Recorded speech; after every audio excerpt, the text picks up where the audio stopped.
This is a grasshopper plow, and we know that in the 1800s, people called this a grasshopper plow. The strange part is, no one knows why.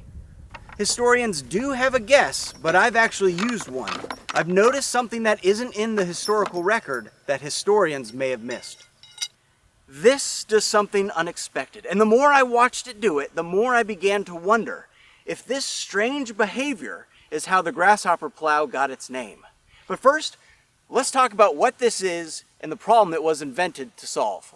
One of the first detailed descriptions Americans received of the Great Plains came from the Lewis and Clark expedition.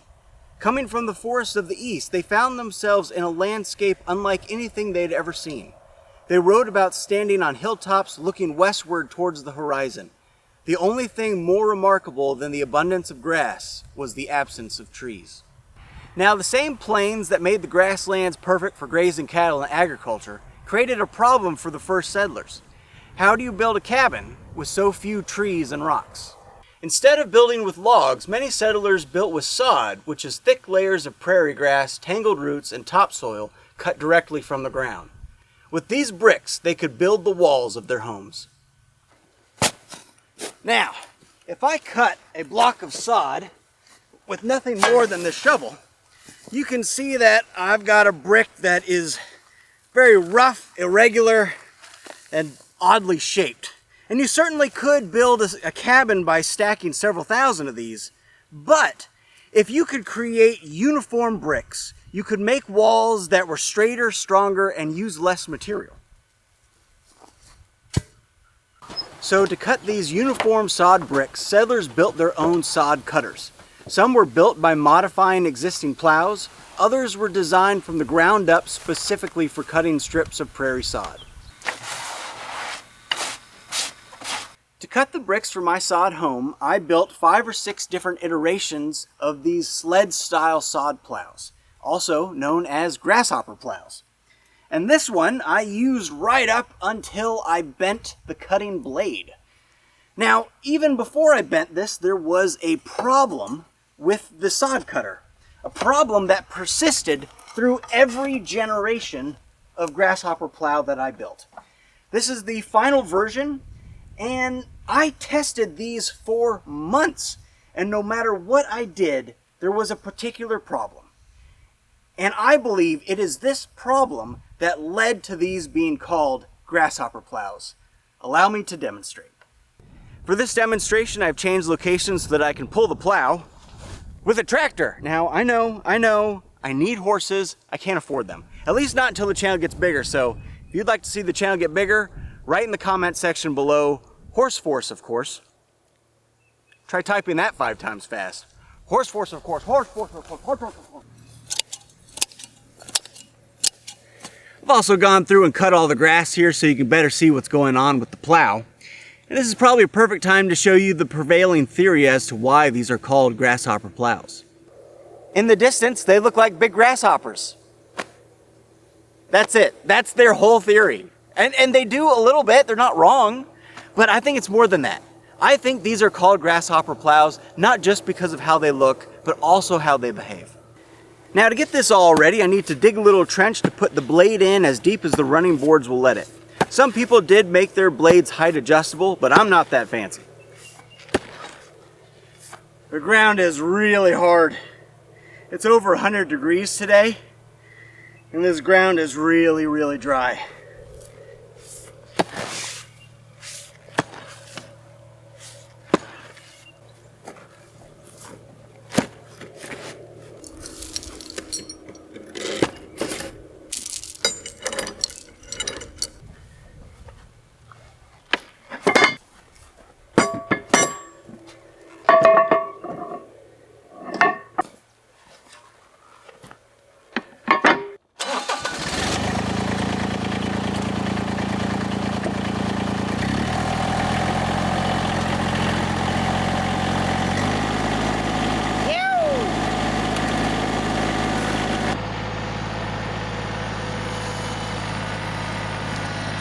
And this is where it all went wrong.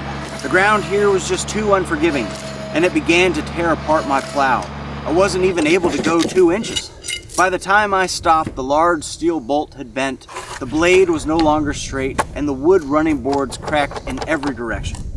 It just goes to show you that nothing ever really goes according to plan out here, and I call it the curse of the frontier. Now here's what's supposed to happen. The plow gets pulled along and cuts the bottom and sides of the sod. Then I can come in with a flat shovel and cut the strips of sod into manageable bricks. And to keep them from falling apart in transit, I put them on wooden plates. It looks and sounds so simple. When I'm not breaking them, that is. I have gone through a few of these, as I've mentioned. But this will plow for about 6 to 8 feet, and then I'll look behind me, and it's hopped up out of the ground. I put as much as 500 pounds on this, and it still hops up. I was hoping to get some good footage of that for you today, but that didn't work out. But looking back at what old footage I've been able to find, you can see my original design only made it about 4 feet before it skimmed itself up to the surface. And in another clip, you can see it rock side to side. If I had gone any further, it would have come out entirely. I thought I had to be doing something wrong, but I based this design off of an original that is on display at a sod house museum. So I'm confident in the design. I just couldn't believe that these were this difficult to work with. So I went back and I did the research, and I was able to find one source in 1890 of a farmer who said that his grasshopper plow would always jump out of the ground. So, based on that and all of my experience with these, I think them hopping out of the ground is a universal experience. And I think these got the name grasshopper plows, not just because of how they looked, but also because of how they behaved.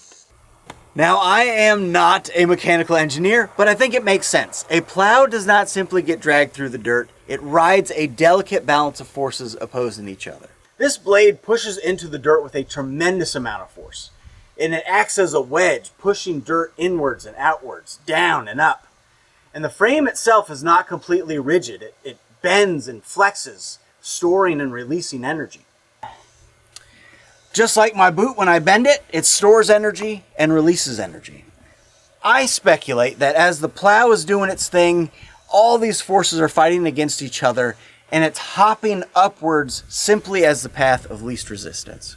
So I think these got the name grasshopper plow not just because of how they look, but also because they like to hop. And because they're an absolute menace. I will never use one again. I am glad that this is broken. Ladies and gentlemen, there have been so many new subscribers to the channel, and I cannot thank you enough. To be able to do all this and share it with you really is a dream come true for me. The fact that you're willing to spend your precious time watching my video, it means a lot to me, and you make all of this possible. Now, for those of you who are new, I need you to understand that these talking videos are not normal. I've made 55 videos and only 5 where I speak. And this is one of those 5. I like making wholesome, peaceful, and quiet videos about what life may have been like on the Western frontier. But my neighbors are drilling an oil well right now. So it's pretty loud. I don't think it'll affect this video at all, but I think for my normal no speaking videos, it will be a distraction. So until they're done, I'll keep doing these talking videos, and then I'll go back to what I normally do, which is non-talking videos. Having said that, my next video will be about the Dust Bowl. So if you have any family stories of the Dust Bowl of the 1930s, please put them in the comments below. I want this video to be about the human element of surviving 10 years of dust storms, where literally billions of tons of dirt moved through the air and decimated frontier homesteaders. Ladies and gentlemen, that's it for this one. I love you, Jesus Christ loves you, and there is still beauty left in this world. I know, the world seems crazy. There's all sorts of uncertainty, pain and suffering, loss and loneliness. But if you soften your heart, there is still a lot of beauty to see in this world. Ladies and gentlemen, thank you so much. La la la la la.